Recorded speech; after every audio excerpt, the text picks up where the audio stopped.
Hey everybody, it's Jason Blaha here. Now that my two obligatory informative videos are done for the day, it's time to talk about current events in the online fitness community.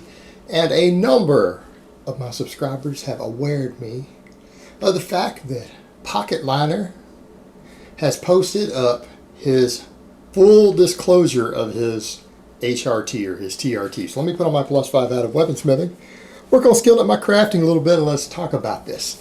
You know, he's kind of breaking down his TRT and going, that's all that I'm on, that's it. Like making it sound like it's small potatoes. Making it sound like it's small potatoes when in actuality he's on multiple types of TRT all concurrently. Some of them had over double the dose of a normal TRT dose.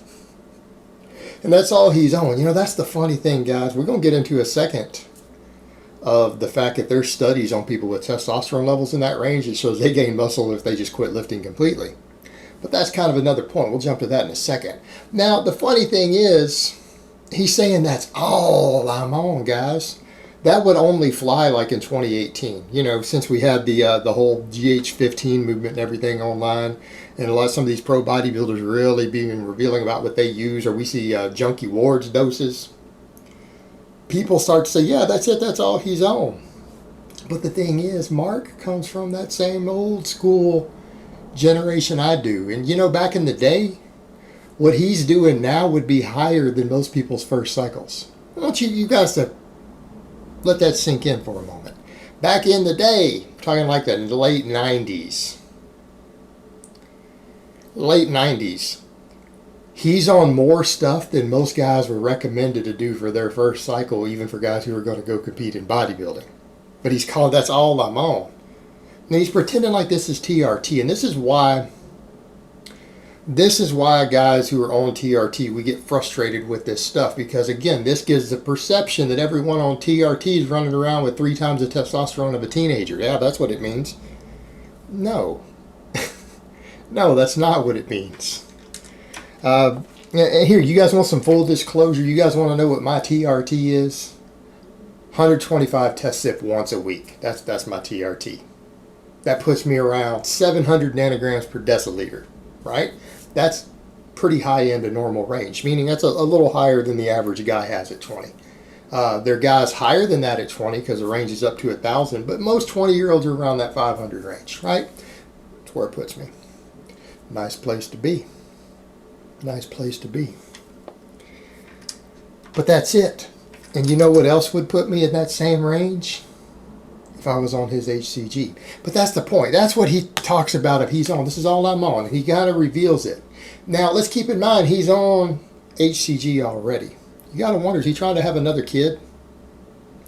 He's trying to have another kid, because guys who do the HCG as part of it are people who don't plan on staying on TRT or trying to jack the sperm count up, because it's cheaper and easier just to add more testosterone than HCG. And for those who don't understand, the HCG is used to turn your normal levels back on.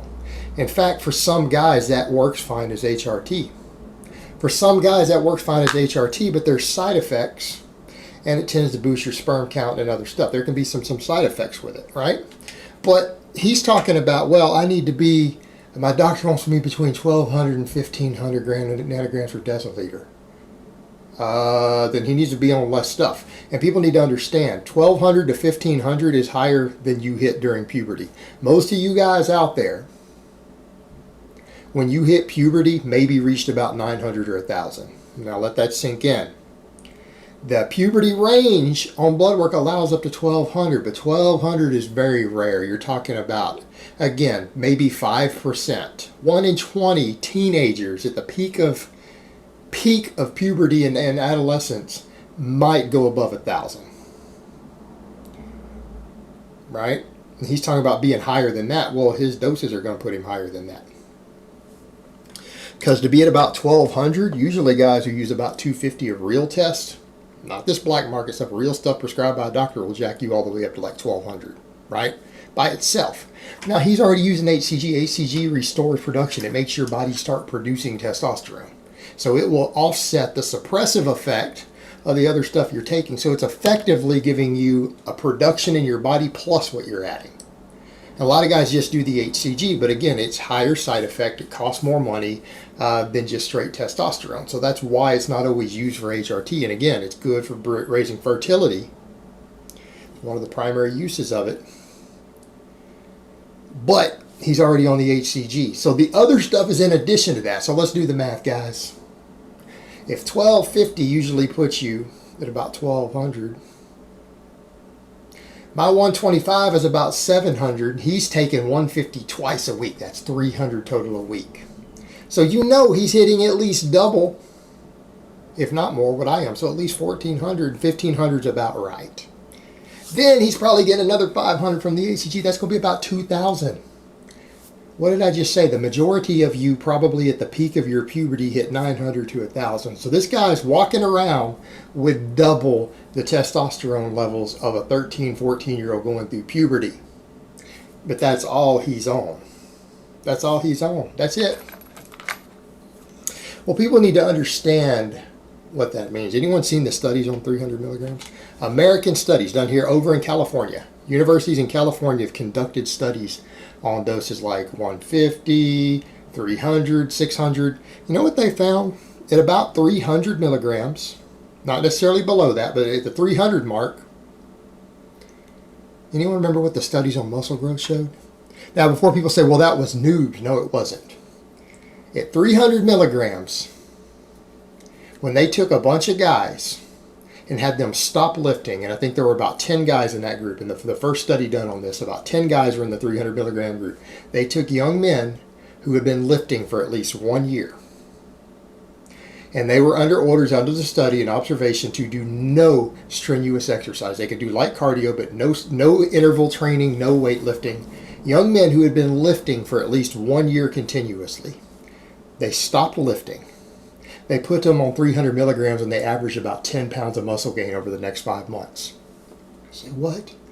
In other words, he's on a prescription high enough that guys who've been lifting for a year could stop lifting and still make a year's worth of gains over the next 6 months, an entire year's worth of natural gains over the next 6 months while sitting on the couch. That's what he's on. And that's based on, so that's not my opinion. That's not speculation. This is coming from research that was done under controlled conditions by a university with grant money, with doctors monitoring the blood work, DEXA scans, so they could see if it was just water weight they were gaining or muscle. These boys put on 10 pounds of muscle on that amount sitting on the couch over 5 months, right? 20 weeks. That means these guys gained 2 pounds of muscle every month just sitting around. But that's all he's on. I don't know, maybe the way he threw those sissy punches in that boxing match the other day, maybe he feels he needs higher testosterone because he hits like a girl. You guys see the way he did those throws and the way he throwing the guys on the ground, these overhand, instead of punching the guy, like, he hits like a girl. So maybe he does need this. Maybe he does. But that's the other thing I would think about. He needs to be careful with all this HCG and his sperm count going up, and also walking around with testosterone levels of twice of an adolescent. Now, this is a guy who allegedly has a history of infidelity. Yeah, has a history of infidelity.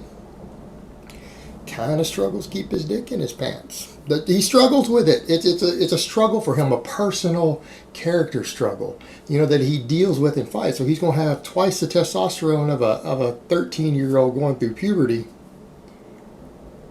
Already almost destroyed his family, potentially. Allegedly. This is just alleged, guys. Going to do that, and then he's going to jack his sperm count up on top of it. I don't know, man. You're getting into dangerous territory. I think he needs to be careful with this, man. I think he needs to bring his testosterone levels down to a nice, 400. Right? Just a normal range, a nice normal range for a guy in their late 20s. So maybe he won't put himself at risk. He's got a lot tied up in his. He's supposed to be a family man. You don't want to put something in your body that's going to encourage infidelity and boost your sperm count at the same time. I'm just saying that could have unintended consequences, particularly when he's going to all these expos and doing all these shows and stuff. I'm just saying, I don't know if this is the best idea for his personal life. Although it might help him in those any other charity boxing matches he does. You know, that's the funny thing. He backed out of that match with KC, didn't he? He backed out of the match with KC, the one-legged man who knows how to fight, and then he fought some bum that they just pulled off the street for charity instead.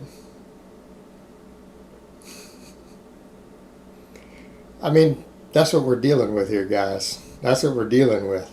I don't know what, though. You know what, Mark? It's your life. You do what you want, brother. All right, guys, but that's really all I have to say on that today.